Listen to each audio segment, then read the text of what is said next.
Hello, नमस्कार दोस्तों, मैं आपका स्वागत अपने यूट्यूब चैनल अजब इंसान पर करता हूं। आज हमारे साथ बहुत ही खास मेहमान जिनका चयन इलाहाबाद हाई कोर्ट में ग्रुप सी के पद पर हुआ है जूनियर असिस्टेंट में। जो आने वाला एग्ज़ाम जूनियर असिस्टेंट का लगा हुआ है 2022 और 23 वाला, उसके लिए जो बच्चे देख रहे हैं उनके लिए बहुत ही ज़्यादा हेल्प होगी। इन्होंने किस तरह से संघर्ष करते हुए ये जॉब को लिया है और जॉब को ही नहीं लिया है बल्कि अपने नज़दीकी डिस्ट्रिक्ट में इनकी पोस्टिंग हुई है। हम पूरा गाइडेंस इनसे समझेंगे। सर, पहले बहुत-बहुत धन्यवाद आप हमारे यहाँ। सबसे पहले सर मैं आपका भी धन्यवाद देना चाहूँगा कि आपने मुझे अपने यूट्यूब चैनल पर आमंत्रित किया है। और साथ ही साथ ये भी कहना चाहूँगा कि आपके दर्शक आपसे जुड़े रहें और इसी तरीके से आपका प्रेम प्यार बढ़ा रहे, आपका चैनल तरक्की करे। हम आपको बता देना चाहते हैं, हमारे साथ जो रोहन जी हैं, इन्होंने एक एग्ज़ाम नहीं बल्कि दर्जनों एग्ज़ाम पास किए हैं, लेकिन इनकी चाहत थी कि घर के पास पोस्टिंग हो, इसलिए इन्होंने इस एग्ज़ाम को चुना, इस एग्ज़ाम को जॉइन करने की सोची है।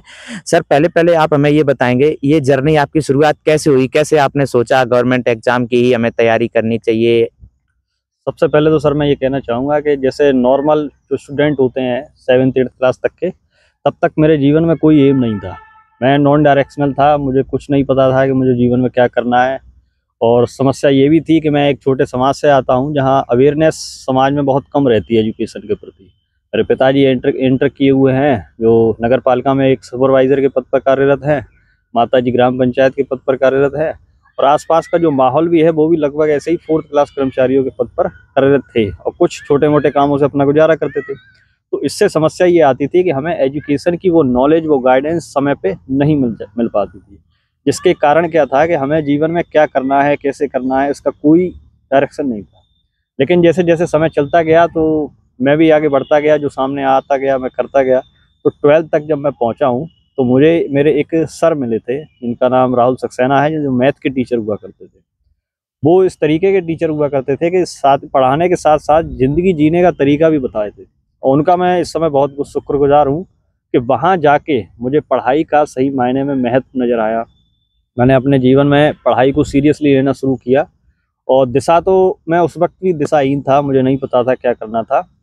तो मेरे सर ने मुझे ग्रेजुएशन करने का वो गाइडेंस वगैरह बताया और 10th 12th क्लास में जब मैं आया तो मुझे सब्जेक्ट चूज़ करने में बहुत समस्याएँ आई, क्योंकि मुझे पता ही नहीं था कॉमर्स क्या है, साइंस साइड क्या है, तो इस समस्या क्या थी। तो इसी को गाइडेंस करते हुए बहुत से लोगों ने मुझे मना भी किया, जैसे मैंने अभी पीसीएम मैथमेटिक्स लिया था 12th क्लास में, तो वो बहुत से लोगों ने मुझे मना किया था नंबरों को देख के कि तुम 12th क्लास में मैथमेटिक्स सब्जेक्ट अपना नहीं चला पाओगे। लेकिन उन सभी को नकारते हुए मैंने वो सब्जेक्ट लेना ठीक समझा और मैं पढ़ता भी गया। और यकीन मानिए कि मेरे सर का आशीर्वाद ही था, उनकी मेहनत थी और उनकी दी हुई गाइडेंस ही थी, जिसके बदौलत मेरे मैथ में ही सबसे अच्छे स्कोर हुए हैं 12th में। और सबसे इंटरेस्टेड सब्जेक्ट मेरा मैथमेटिक्स था।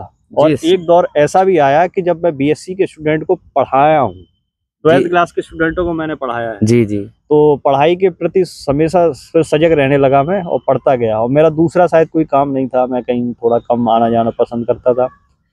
तो और लो कॉन्फिडेंट भी रहता था। तो ये सब चीज़ें, समस्याएँ मेरी वहीं सॉर्ट आउट हुई राहुल सक्सेना सर के यहाँ, इसके लिए मैं उनका शुक्रगुज़ार हूँ, हमेशा धन्यवाद करता हूँ उनका।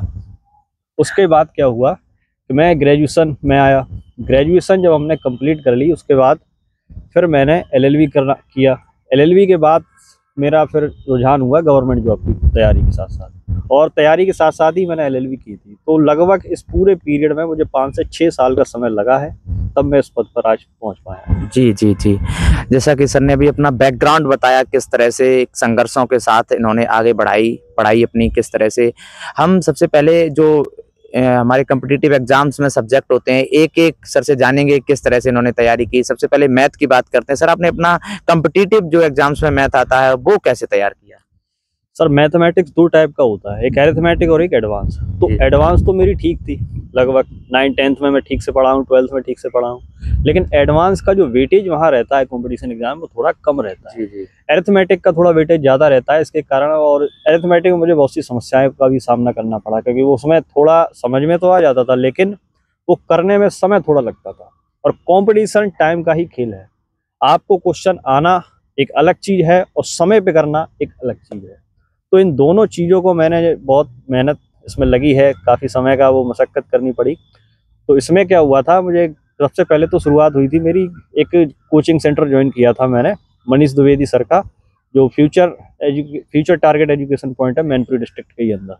तो उनका जब मैंने कोचिंग ज्वाइन किया तो वहाँ से थोड़ी मुझे गाइडेंस मिली थी, पढ़ने का तरीका मिला था, और वो भी बहुत अच्छे टीचर थे, जीएस के फील्ड में बहुत अच्छा पढ़ाते हैं। तो वहाँ से क्या हुआ था कि मैंने उसके बाद उनको, लेकिन वहाँ एक समस्या ये आ रही थी कि वो हिंदी मीडियम में पढ़ाते थे, मैं थोड़ा सीबीएसई बोर्ड में था, तो वो लैंग्वेज का एक कोलैप्स हो रहा था, और सर भी कह रहे थे कि मुझे इतनी इंग्लिश आती नहीं जो मैं उस हिसाब से पढ़ा पाऊँ। तो क्या हुआ था कि फिर मैंने ऑनलाइन शिफ्ट होना जरूरी समझा। ऑनलाइन जब मैं शिफ्ट हुआ हूँ तो वहाँ करियर वेल एजुकेशन एक ग्रुप था, वो ऐप, तो वहाँ मैंने गगन प्रताप सर और राकेश सर, उनका भी बैच लिया, तो वहाँ बैच से कुछ चीज़ें सॉर्ट आउट हुई मेरी। और फिर एक अभिनय शर्मा सर और हैं यूट्यूब पर, जिनका कॉन्सेप्ट बहुत अच्छा रहता है, फिर वहाँ से मुझे बहुत ज़्यादा क्लियरिटी मिलती गई। और उसके बाद मैंने फिर प्रैक्टिस चालू की। सबसे पहले तो आपको कोर्स अपना कंप्लीट करना होता है, और उसके बाद क्या है कि आप अपनी प्रैक्टिस सेट जितने लगा सकते हैं वो लगाइए। जी जी जी, आपने मैथ के लिए बहुत ज़्यादा प्रैक्टिस की और ऑनलाइन भी सहारा लिया, बिल्कुल। और अगर हम जीएस की बात करें, जो अधिकांश बच्चों का सरदर्द बना रहता है, आपने जीएस को किस तरह से टैकल किया था सर? जीएस का सर ये रहता है कि आप कंप्लीट जीएस कहीं से नहीं पढ़ सकते, ये सबसे बड़ा एक ड्रॉबैक रहता है। और आप सोचो कि हम कोई एक किताब या दो किताब पढ़ के हम जीएस में महारत हासिल कर लें, तो ऐसा पॉसिबल नहीं है। आपको वैरायटी ऑफ बुक्स को पढ़ने की ज़रूरत पड़ती है। तो इसमें सबसे पहले मुझे लूसेंट एक बुक है जो बहुत ही अच्छी जीएस की है, तो वो मैंने पढ़ी। फिर आईएएस की एक घटना चक्र आती है, जिसमें क्या होते हैं, प्रीवियस ईयर के एमसीक्यू क्वेश्चन होते हैं और कुछ थ्योरी भी दी जाती है, तो उनको मैंने कवर करना धीरे धीरे शुरू किया, बाई स्टडी खुद ही करता था। और वो करने के बाद फिर एक गॉड फादर की बुक और मार्केट में आई है, वो उसका कंटेंट बहुत अच्छा लगा है मैंने पढ़ने के बाद। तो वो जो कंटेंट मैंने पढ़ा है, उसके बाद मुझे एक अच्छी नॉलेज इतनी मिल गई थी कि मैं लगभग जीएस में 70 अपना स्कोर कर लेता था। तो इन्हीं चीज़ों से मैं ये कहना चाहूँगा सभी दर्शकों को आपके यूट्यूब चैनल के माध्यम से, कि सभी लोगों को अगर जीएस कवर करना है तो सबसे पहले आप ये खुद से पढ़ना शुरू करें, और बुक वगैरह की हेल्प जितनी ज़्यादा ले सकते हैं ले सकते हैं। जी जी, जो नए बच्चे जो ज़्यादातर जीएस से जूझते रहते हैं, जो जीएस में सबसे ज़्यादा परेशानी करते हैं, कुछ आप फिक्स सोर्स बता दें जैसे वो बच्चे उनको फॉलो कर सकें। सबसे पहले तो मैं यही कहूँगा कि आप अगर स्टार्टिंग एस्पिरेंट हैं तो आपको सबसे पहले ल्यूसेंट पढ़नी चाहिए। ल्यूसेंट में एक एक सब्जेक्ट आपका कवर अप किया गया है, जैसे आपका हिस्ट्री हो गया, ज्योग्राफी हो गया, पॉलिटी हो गया, तो ये सब्जेक्ट वाइज सब्जेक्ट आपको पढ़ना है। और उसके बाद क्या है, आप इनसे रिलेटेड जितने भी क्वेश्चंस की प्रैक्टिस कर सकते हैं वो आपके लिए बेनिफिशियल रहेगा। और यकीन मानिए कि अगर आप प्रैक्टिस करेंगे क्वेश्चंस की, तो वो कभी कभी as it is question exam में आपको मिल जाते हैं, बहुत से एग्जामों में, ये मेरे साथ हुआ है। तो इसीलिए मैं यही प्रेफर करना चाहूँगा कि आप सभी प्रैक्टिस करें, पहले थ्योरी कवर करें, उसके बाद प्रैक्टिस करें। जी जी, अगर हम बात करें जैसे कि जूनियर हमारे इसमें एग्जाम में इलाहाबाद में आपने इंग्लिश और हिंदी दोनों को ही टैकल किया है, तो आपने इंग्लिश कहाँ से तैयार की थी अपनी? इंग्लिश का सर ये था कि इंग्लिश सबसे पहले तो एक बहुत बड़ा सब्जेक्ट था मेरे लिए, क्योंकि 12th क्लास में 45 मार्क्स थे मेरे, और सबसे वीक सब्जेक्ट मेरा इंग्लिश ही था। मुझे इंग्लिश समझ में तो आने लगी थी 12th क्लास तक, लेकिन ये समस्या होती थी, ग्रामेटिकल मिस्टेक बहुत रहती थी मेरी, मुझे ऐसे लिखना नहीं आता था, और क्रियाएं, नाउन वगैरह, ये क्या नाम है, आप ग्रामर कह सकते हो, ग्रामर मेरा बहुत वीक पोर्शन था। तो उसको समझने के लिए सबसे पहले मैं ये कहना चाहूँगा, मैं जब फ्यूचर एजुकेशन पॉइंट पे स्टार्टिंग में गया था, तो वहाँ रोहित चौहान सर मिले थे जो ऑलरेडी सिलेक्टेड थे सीएचएसएल में पोस्ट ऑफिस के पद। तो उन्होंने मुझे उसी टाइम पे पहली बार में सही गाइडेंस दे दी थी कि इंग्लिश को पढ़ना कैसे है। तो सबसे पहले क्या होता है, हम टॉपिक वाइज कवर करते हैं एक एक सब्जेक्ट, वो चैप्टर को, जैसे आपका नाउन हो गया, प्रोनाउन हो गया, उसके बाद एडजेक्टिव, एडवर्ब वगैरह, तो ये सब चीज़ें हमने पहले स्टेप बाय स्टेप कवर की। उसके बाद चैप्टर वाइज क्वेश्चन लगाए, क्वेश्चन लगाने के बाद फिर क्या है, फिर मिक्स्ड क्वेश्चन लगाना शुरू किया। तो उससे क्या है कि एक अलग ही लेवल पे इंग्लिश है। और आप यकीन मानिए कि सीजीएल में जो मैंने 2024 का दिया था मेंस, उसमें 135 में से 120 नंबर मेरे थे। तो वो इसी वजह से थे कि इंग्लिश को सही तरीके से पढ़ने का तरीका अगर आपको पता है तो वो पढ़ना, हमें रटना नहीं है, हमें समझना है चीज़ों को। तो उसमें क्या है, जयदीप सर एक करियर बिल पे है, उनका बहुत रोल प्ले रहा है, वो तरीका अच्छा लगता है मुझे पढ़ाने का, तो वो रहा है। और दूसरा मैं प्रेफर करना चाहूँगा कि आप वो एमबी पब्लिकेशन एक बुक आती है, और दूसरी एक क्रन पब्लिकेशन, ये दो बुक अगर आपने प्रैक्टिस कर ली तो आप यकीन मानिए फिर चाहे आपका एसएससी हो, बैंक हो, किसी भी लेवल का एग्जाम हो, इंग्लिश लेवल पे आप उसको कवर कर सकते हैं। बहुत बढ़िया सर, आपने पूरी गाइडेंस दी इंग्लिश को लेके, जो सबसे ज़्यादा सरदर्द रहता है लगभग। थोड़ा आप हिंदी का और बताएंगे सर, आपने हिंदी अपनी कहाँ से तैयार की थी? हिंदी सर मैंने कभी किसी टीचर से पढ़ी नहीं, और ऐसा कुछ पढ़ने की ज़रूरत पड़ी नहीं, तो मैंने आदित्य पब्लिकेशन लिया था। आदित्य पब्लिकेशन एक बुक आती है मार्केट में, उसी से मैंने पूरा कवर किया था सारे वो हिंदी के।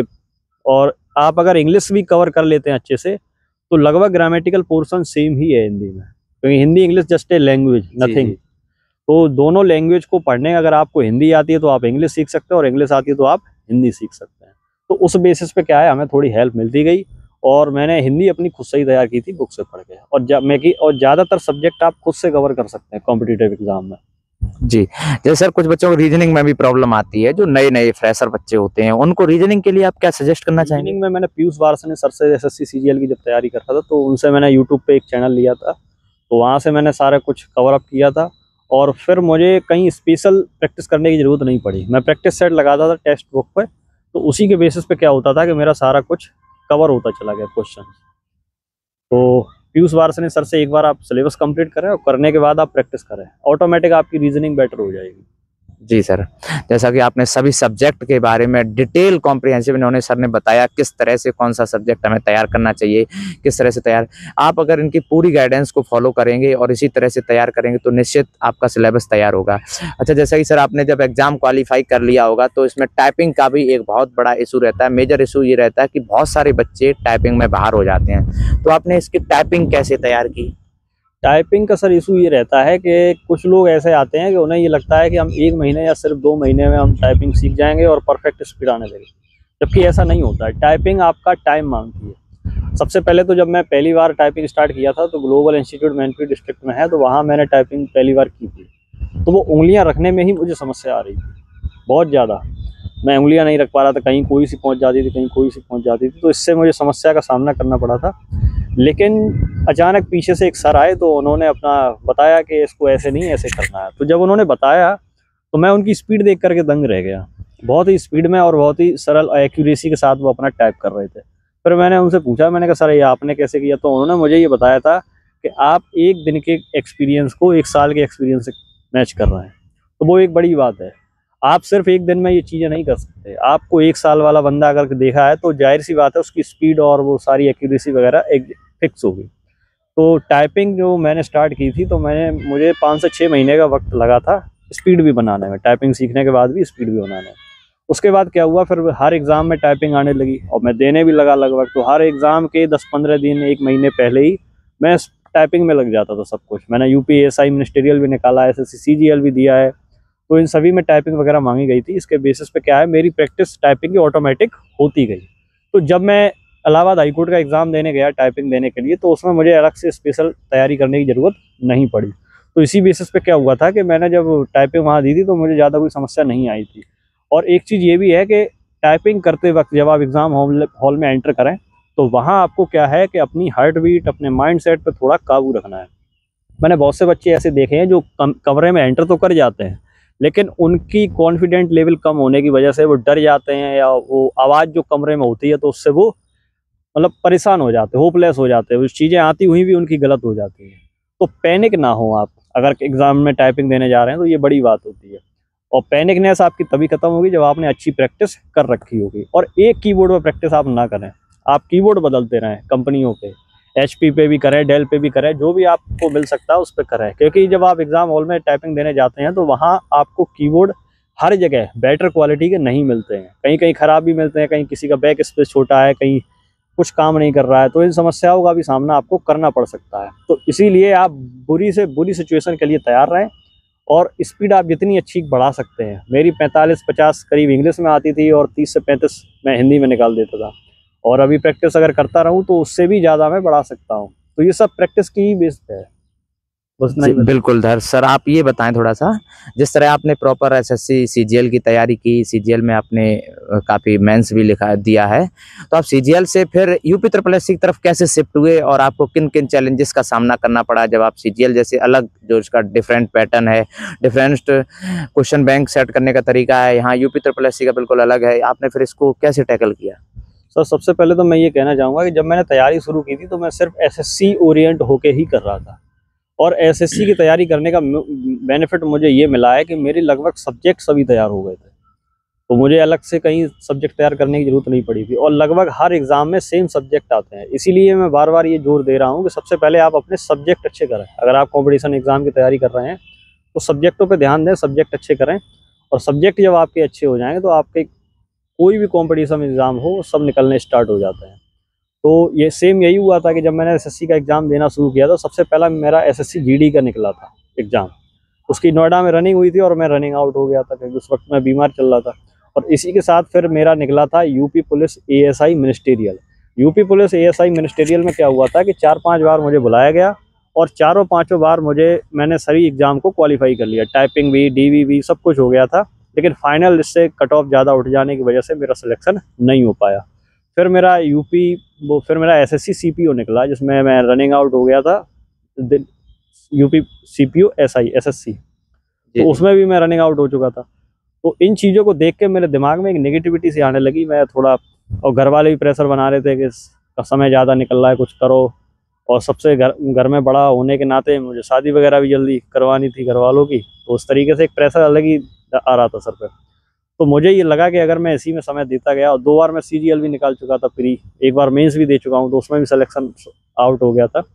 लेकिन इन सभी समस्याओं को मैंने फिर छोड़ा और इसके बाद फिर मैंने सोचा स्टेट के भी एग्ज़ाम कुछ ट्राई किए जाएँ।